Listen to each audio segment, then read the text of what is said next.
ubicamos los conceptos anteriores en la historia, todo eso transcurre en la decadencia de la Edad Media, ya que consideramos que el mundo moderno fue parido por la modernidad. La noción de modernidad se refiere a los modos de vida u organización social que surgieron en Europa desde el siglo XVII con una influencia mundial. La modernidad llevó a cabo cambios en el tránsito del feudalismo en los primeros momentos del capitalismo, porque el orden mercantilista venía figurándose en algunas regiones europeas. Vemos cómo el orden social, el sistema económico y las instituciones emergen de la modernidad capitalista. En lo que respecta al saber del hombre, se estableció una relación entre el conocer y el hacer. Se dio un sentido utilitario a los conocimientos, o sea que surgió la ciencia y se expandió por medio del método científico, donde vinieron las disciplinas como las matemáticas. Debido a todo eso, vino el nacimiento del hombre nuevo para lograr la condición de formar al hombre racional. Se desarrolló un sistema educativo en el que se estimularía esas cualidades que no son innatas en el hombre y se crearon instituciones especiales para que los promovieran. Así es como la historia de la modernidad va apegada a la expansión de los sistemas educativos. La modernización fue una línea de pensamiento que paulatinamente se ha ido aplicando en el país, según Pescador Osuna, en líneas de continuidad de la política educativa de 1970 a 1994, analiza el encadenamiento de las políticas educativas de Echeverría. Observando la implantación de la modernización a través del lenguaje con que se definen los planes educativos, como son la cobertura, la calidad, la capacitación magisterial, descentralización, participación social, papel del maestro y financiamiento. Atención de cobertura. Adquirió el grado de prioridad desde el gobierno de Echeverría, se intensificó en el régimen de Salinas de Gortari, no lograron resolver el problema de la demanda y tampoco se ha igualado la posibilidad educativa. Se puso énfasis en los aprendizajes cognitivos evaluados en aspectos cualitativos, mostrando resultados de bajo nivel de rendimiento. Capacitación magisterial. A pesar de que se ha presentado como una preocupación permanente, en los hechos esta sigue siendo una asignatura pendiente. Descentralización. Se concertó mediante la firma del ANMB. La Federación, las entidades y el CENTE se comprometieron a transferir a los estados la gestión administrativa que se ha convertido en un fracaso de la política gubernamental. Papel del maestro. No ha corrido mejor suerte. La promesa de construir un sistema nacional de formación docente ha quedado en el intento. Financiamiento educativo. No se ha llegado al 8% del Producto Interno Bruto prometido. Los presupuestos no han alcanzado el nivel requerido para sostener una política que permita alcanzar los índices de cobertura propuestos. Cuando aparece la globalización y el neoliberalismo, es donde surge el Organismo Internacional de la Organización para la Cooperación y el Desarrollo Económico, OCDE, por lo que con su actuación refuerza la expansión del modelo neoliberal en los países pobres, aplicando programas afines de los intereses dominantes, y en esa época el gobierno aceptó esta sugerencia, que consiste más que nada en la devaluación de la moneda, controlar la inflación mediante la vigilancia de precios y salarios, recortar el gasto gubernamental, restringir los programas sociales y privatizar las empresas de participación estatal. Organismos internacionales en las políticas educativas. Hay tres políticas que retratan la modernización y son: 1. La influencia de los estados hegemónicos sobre los gobiernos dependientes por medio de los organismos financieros internacionales y del apoyo mundial para la educación. Esto se ve reflejado en el uso de los términos en los planes educativos como eficiencia, calidad, mejoramiento de la eficacia y los objetivos, pero en vez de mejorar, empeoran la práctica educativa. Los organismos internacionales son el Banco Mundial, el Fondo Monetario Internacional, el Banco Interamericano de Desarrollo, la Organización para la Cooperación y Desarrollo Económico, la UNESCO o la UNICEF.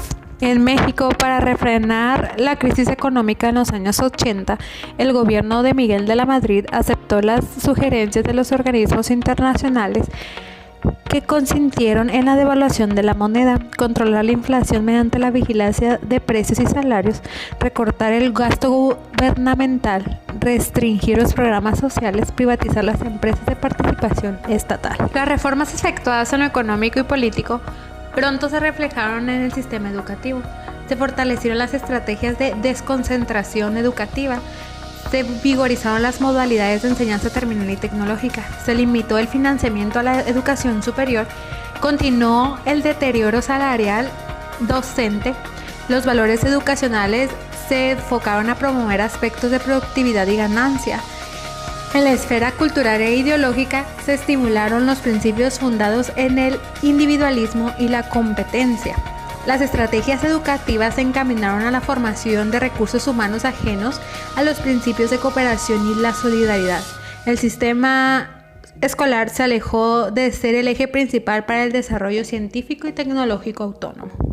Vemos así la participación de las agencias educativas de los organismos internacionales en la determinación de las políticas educacionales. Se iniciaron esas reformas en nombre de la modernización que imitaban los modelos educativos de los países desarrollados. Vemos que las líneas de políticas públicas aplicadas en México han sido recetarios elaborados en los gabinetes extranjeros, fundadas además en un desequilibrio entre el apoyo financiero que las agencias internacionales otorgan a México y la influencia que adquiere. 2. Descentralización educativa. Descentralizar la educación se convirtió en el medicamento para curar la crisis educativa reconocida en los diagnósticos oficiales de la época. La apuesta por la descentralización educativa fue estimulada por diversos grupos de opinión, como financieros, empresarios y académicos. El encanto por la descentralización no sedujo a otros sectores. En un principio tuvo la resistencia del sindicato de maestros, de los grupos magisteriales disidentes y otros investigadores educativos, porque tienen efectos negativos en el sistema. Por ejemplo, en lo terreno de lo político, uno de los problemas que tiene la descentralización tendría que ver con la intención de aligerar y eficientar la burocracia, pero en este caso, debido a la extensión cuantitativa del número de agremiados junto a la influencia lograda por la burocracia sindical, llegaron a convertirse en un poder que ponía en riesgo la continuidad de los programas educativos. En lo técnico-pedagógico, la Federación continuó manteniendo el control de la elaboración de planes y programas para la educación básica y normal, pero se dio a los estados el control de los centros de formación docente, la posibilidad de poner contenidos en lo referente a la cultura, historia y geografía regionales. Sin embargo, la determinación de las partidas presupuestales, la elaboración de planes, programas de estudio, la elaboración de libros de texto, la evaluación educativa y en otras funciones sustantivas siguen siendo facultades del poder central, por lo que el proceso de la federalización educativa se le exhibe como una oportunidad perdida. 3. La privatización de la educación. De nuevo se presenta el debate por la gratuidad de la educación pública. Tanto la corriente institucional del CENTE como la corriente contraria, la CENTE, se habían pronunciado de manera enfática por la defensa de la educación pública, gratuita y de calidad. Empresarios de la educación demandan del Estado estímulos fiscales para incrementar su participación, sugiriendo que sean las leyes del mercado las que determinen la opción de los padres para la selección de los planteles escolares, proponiendo que el gasto educativo se realice a través de los bonos escolares. Considerando al alumno y a los padres de familia como clientes, al servicio escolar como una mercancía capaz de ser vendida y comprada, a la escuela como una empresa y al sistema escolar como industria que recibe a la materia prima, o sea, el alumnado, y produce conocimiento y mano de obra capacitada para la producción, donde el orfebre es el maestro, el egresado del producto, quien se incorpora a la reproducción del sistema. La Secretaría de Educación Pública anunció medidas para evitar más contagios del COVID-19 en una conferencia dada por el secretario de Educación Pública Esteban Moctezuma y el subsecretario de Prevención Hugo López-Gatell. Implementaron un receso de actividades en las aulas a partir del 20 de marzo pero se permitió que los niños continuaran asistiendo a la escuela para que pudieran organizarse junto con sus maestros para los planes de trabajo a fin de reducir las pérdidas de clases. Se organizó una junta de consejo el día 23 de marzo para informar a los profesores y supervisores cuál era la manera en la que se iba a trabajar en la educación a distancia. Es por ello que se creó el programa de Aprende en Casa. El día 20 de abril, 30 millones de estudiantes de educación básica y media superior retomaron clases a través de las pantallas de los televisores y computadoras, donde se pretende que se logren los aprendizajes esperados, que se cumplan los contenidos de planes y programas aplicando las adecuaciones del calendario, convirtiendo así las recámaras, salas y comedores en aulas. Por recomendación de la SEP, las escuelas arrancaron sus programas virtuales y se proyectaron en diversos canales de televisión los contenidos creados especialmente para cada grado. Las clases se llevarán a cabo así hasta que la cuarentena termine.